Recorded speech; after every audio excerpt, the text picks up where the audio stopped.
Dr. Joanne. And I'm so grateful too because I knew her before That's right. she was the guest. That's right. So let's welcome Dr. Joanne. So Yes.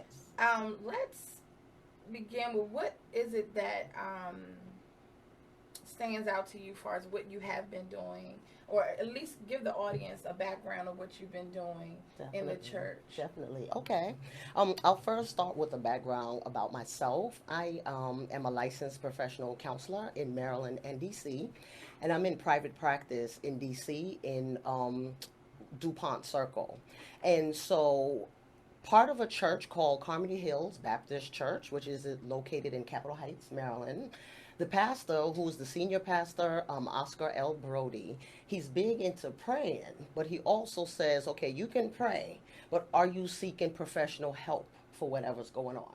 So how I look at it as a licensed professional counselor, religion and spirituality is also a form of coping, right? And so I approach it by whatever your religion, your faith is, how are you effectively using that to overcome traumas and grief and even to celebrate as well? And so that's really important to be available. So, one thing we do at Carmody Hills Baptist Church, we were talking about normally when people come to church, they come for two reasons. Normally, one might be visitors, and the other one might be people that's in pain or hurt. So at the end, like most churches, when people are called, if you're a visitor, come to the back. If you want to join, come in.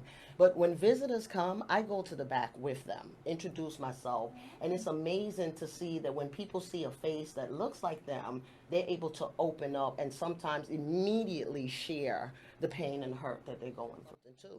I think also helping people, you don't have to be a licensed professional counselor. So, for example, we had a young lady come to the congregation from the Mental Health Alliance, and we were doing something on suicide prevention, but she was able to share in about 10 or 15 minutes a couple of things.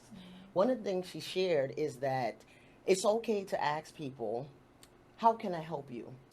And anybody can ask that, and you'd be surprised to see that you actually get a listening ear from someone that needs to share.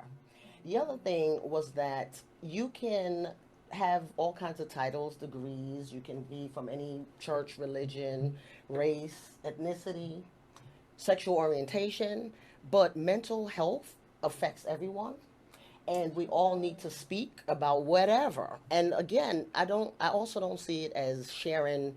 It's always not bad or negative, but even the joys and the things that we're happy about, we have to talk about it. It's good to talk.